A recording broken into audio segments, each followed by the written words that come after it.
911, what's the location of the emergency? My daughter is missing. What's your address, ma'am? She's gone. We can't find her anywhere. I've called all her friends. How old is she? 11. Okay, what's her name, ma'am? Carlie, Carlie. And last name? Brucia, Brucia. Yo digo que las imágenes que acaban de ver muestran los últimos momentos conocidos de Carlie Brucia, de 11 años, cuando fue secuestrada a plena luz del día por un violento depredador, a pesar de haber sido denunciada su desaparición por sus padres a la media hora de su desaparición. El caso de Carlie acabaría pasando a la historia como uno de los crímenes más depravados cometidos contra una niña. Todo empezó el 31 de enero del 2004. Carlie había pasado la noche en casa de una amiga, pero al día siguiente era domingo de Super Bowl. Así que quería volver a casa a tiempo para ver el partido. Le dijo a la madre de su amiga que podía hacer sola el camino de vuelta a casa y salir sobre las 6 de la tarde. Sin embargo, después de que se marchara, la madre de Carlie, Susan, preocupada, se puso en contacto con ella y le informó de que Carlie iba a caminar sola el 1,5 kilómetros de vuelta a casa. Susan dijo que no se sentía cómoda con su hija caminando sola ni siquiera unas pocas manzanas. Así que envió a su marido y padrastro de Carlie, Steve Gansler, a buscar a Carlie y llevarla el resto del camino a casa. Sin embargo, mientras Steve subía y bajaba por la carretera, Carlie se iba andando. No pudo encontrarla por ninguna parte. Y fue entonces cuando la pesadilla realmente comenzó. Steve continuó conduciendo durante más de una hora, rezando para que de alguna manera simplemente había perdido. Pero cuando volvió a casa y ella seguía sin estar, quedó claro que algo iba muy mal. Susan dijo más tarde de este momento que sintió instantáneamente que algo terrible le había sucedido a Carlie. Se detuvieron brevemente para investigar una zona boscosa y vieron pasar lentamente una grúa roja. Luego siguieron sobre los pasos de Carlie y se dirigieron a la casa de su amiga para comprobar allí. Y para su sorpresa, vieron el mismo camión rojo aparcado delante. A las dos les pareció muy extraño. Y al darse cuenta de que Carlie tampoco estaba allí, Susan decidió que era hora de pedir ayuda. La frenética madre llamó al 911 sobre las 7:30 de la tarde. No podía ocultar el terror absoluto en su voz, creyendo el peor escenario para su hija sola y tan pequeña, tanto así que el desespero se apoderaba de ella en cada respuesta que daba por teléfono al 911. Escucha esto. 911, what's the location of the emergency? My daughter is missing. What's your address, ma'am? She's gone. We can't find her anywhere. I've called all her friends. How old is she? 11. Okay, what's her name, ma'am? Carlie, Carlie. And last name? Brucia, Brucia. Un par de amigos, obviamente 11. Y uno fue la última vez que fue lo que estaba viendo era solo prostitutas. Ella alquiló recluida ahora. Y ella estaba en la casa de un amigo. Sí. ¿Cuál es su nombre? Harley Cr. Así que creo que el apellido. ¿Quién debe ver? ¿Cómo estás? Mira, yo digo que es sin vida en términos de lo que era. Usted estaba en la casa de un amigo. ¿Quién la llamaba? ¿Tiene 4 ojitos de color? No. Tras la desgarradora llamada, la policía emitió inmediatamente una orden de búsqueda de Carlie y buscó en los alrededores durante 4 horas y media, pero no encontró nada. Mientras tanto, la familia y los amigos de Carlie se pusieron manos a la obra para crear folletos de personas desaparecidas con su cara, y empezaron a repartirlos a la mañana siguiente. Pero durante ese tiempo ocurrió algo que a algunas personas les pareció sospechoso. El padrastro de Carlie, Steve, supuestamente visitó un negocio local de alquiler de equipos para repartir folletos y preguntó a uno de los empleados si podía comprar drogas en un par de días después de que todo este asunto pasara. El empleado pensó que era algo muy extraño de decir cuando su hijastra estaba desaparecida. Así que se puso en contacto con las autoridades. Los detectives también pensaron que algo no iba bien con Steve, así que lo trajeron para interrogarlo. Afirmó que había estado en casa todo el tiempo con Susan, lo que ella pudo corroborar tras verificar por completo su coartada.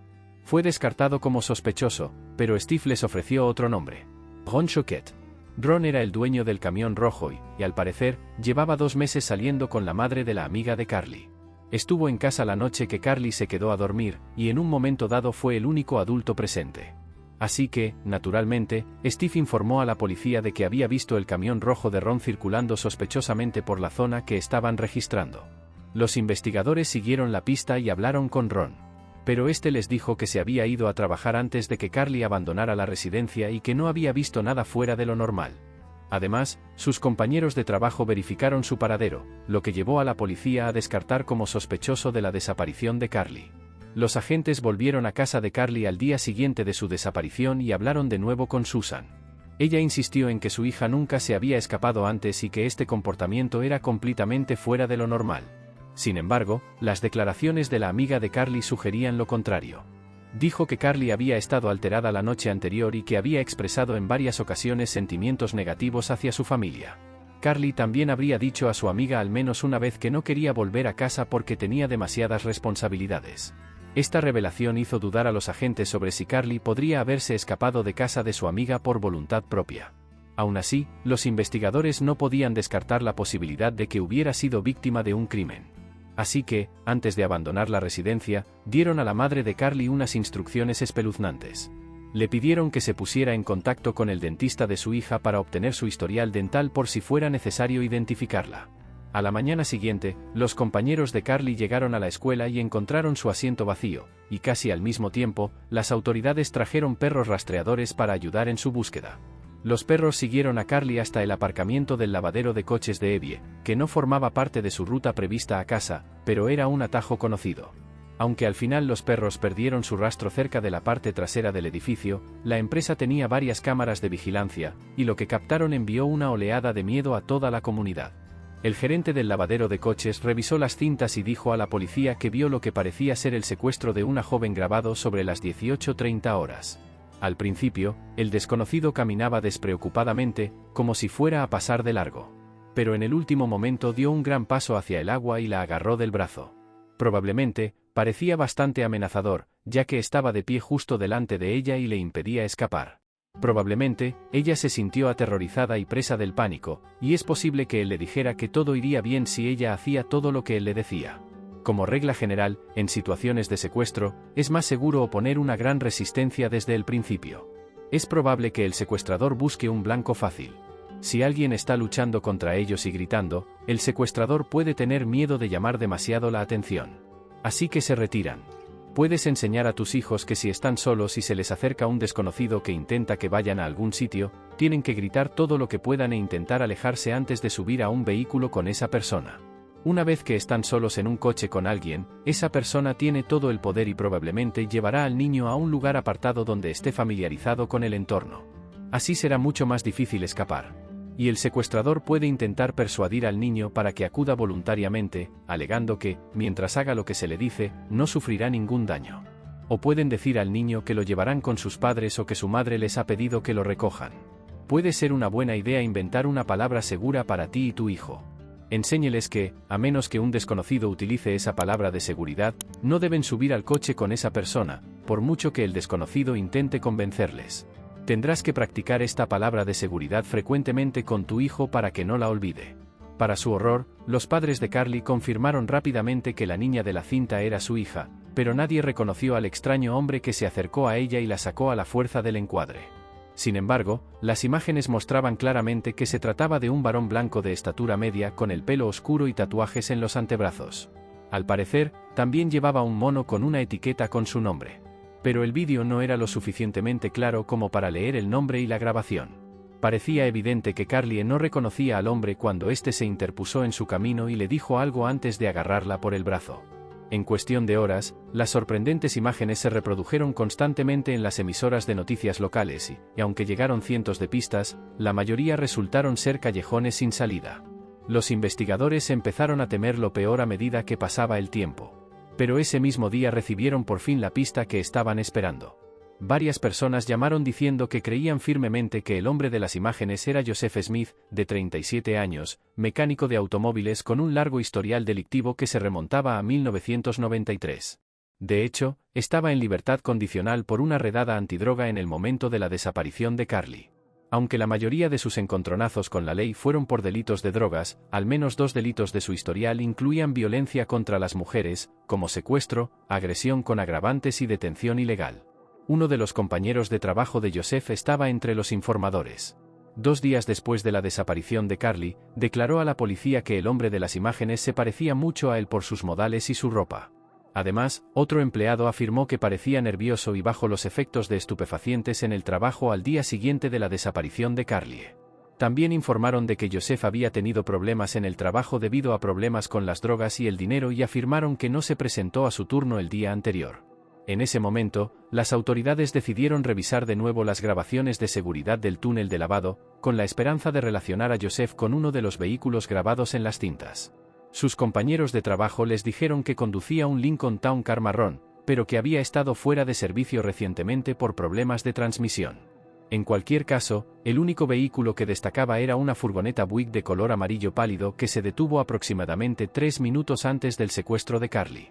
El coche pareció pasar de largo antes de entrar brevemente en el aparcamiento del túnel de lavado. Es posible que el secuestrador viera a Carly caminando mientras pasaba con el coche, así que giró hacia el aparcamiento y decidió llevársela. También es posible que la viera poco después de salir de casa de su amiga y la siguiera hasta el túnel de lavado. En cualquier caso, probablemente pensó en secuestrar a la niña mucho antes de hacerlo. Cuando la vio caminando sola, pudo haber visto la oportunidad perfecta para llevar a cabo su fantasía. Desgraciadamente, los detectives no pudieron distinguir la matrícula ni quién estaba al volante en las imágenes granuladas, pero sabían que había llegado el momento de hacerle una visita a Joseph. Los agentes llegaron a casa de los amigos de Joseph, Jeffrey y Naomi Pinkes, donde éste alquilaba una habitación después de que le echaran de la casa que compartía con su mujer y sus 3 hijas pequeñas. Sin embargo, a pesar de ver a Joseph fuera fumando un cigarrillo cuando pasaron por primera vez por la residencia, no obtuvieron respuesta cuando llamaron a la puerta. Las autoridades hablaron con los vecinos, que afirmaron haber visto recientemente a Joseph hablando con una mujer que creían que era su hermana. También se mostraron seguros de que Joseph seguía dentro de la residencia y no se había marchado. La hermana de Joseph regresó a la propiedad, y tras hablar con la policía, entró para localizar a su hermano. Joseph salió finalmente de la casa y afirmó que no había oído a los detectives llamar a la puerta porque había estado durmiendo. Los investigadores preguntaron a Joseph dónde estaba en el momento de la desaparición de Carly. Les explicó que había estado en casa viendo la Super Bowl y les dijo que sus amigos podían verificar su historia. Mostraron a Joseph una imagen tomada del vídeo de vigilancia, y aunque admitió que el hombre se parecía a él, insistió en que no estaba cerca del túnel de lavado ese día. A continuación, los detectives pidieron a Joseph que se remangara y descubrieron que tenía tatuajes en los antebrazos, igual que el hombre del vídeo. También notaron varios cortes menores y rasguños en sus manos, como si eso no fuera lo suficientemente sospechoso. Joseph también admitió haber tomado prestada la camioneta amarilla de Jeffrey y Naomi el día que Carly desapareció. Sin embargo, afirmó que solo condujo el coche hasta un puerto deportivo cercano para ver el agua antes de volver a casa. La policía se sentía bastante segura de que tenían a su hombre, pero cuando hablaron con Naomi, ella confirmó su coartada, lo que les llevó a dudar de todo. Aproximadamente 1 hora después de que los detectives llegaran a la casa, los agentes de la condicional de Joseph acudieron en su ayuda y registraron a fondo su Lincoln Town averiado. Rápidamente, localizaron drogas en el vehículo, incluyendo múltiples jeringuillas y cucharas. Y Joseph fue arrestado por violar los términos de su libertad condicional. Más tarde, ese mismo día, un amigo de Jeffrey Joseph se puso en contacto con la policía con una información inquietante. Afirmó que Naomi había confundido las fechas al hacer su declaración inicial a la policía y que, aunque le habían prestado a Joseph su camioneta el día en cuestión, no regresó hasta la mañana siguiente.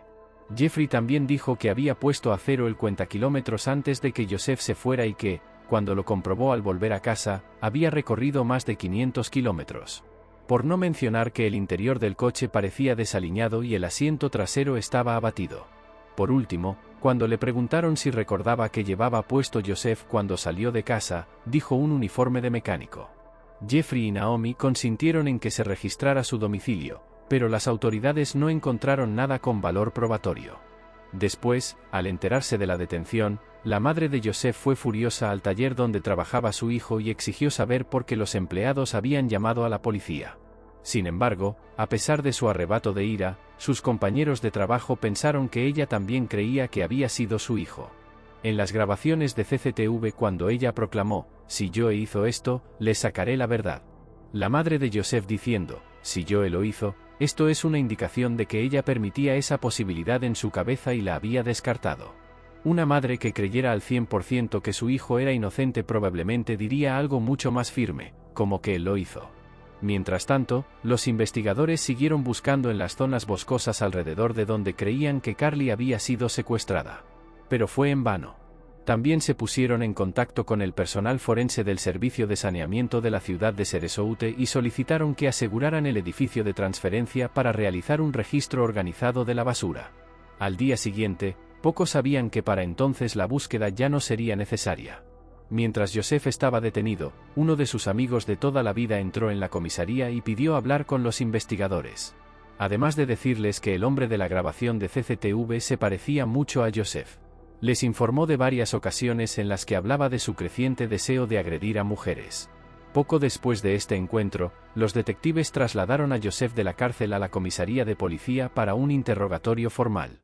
Las siguientes imágenes del interrogatorio son inéditas. I want to just talk. You and I have some things to talk about.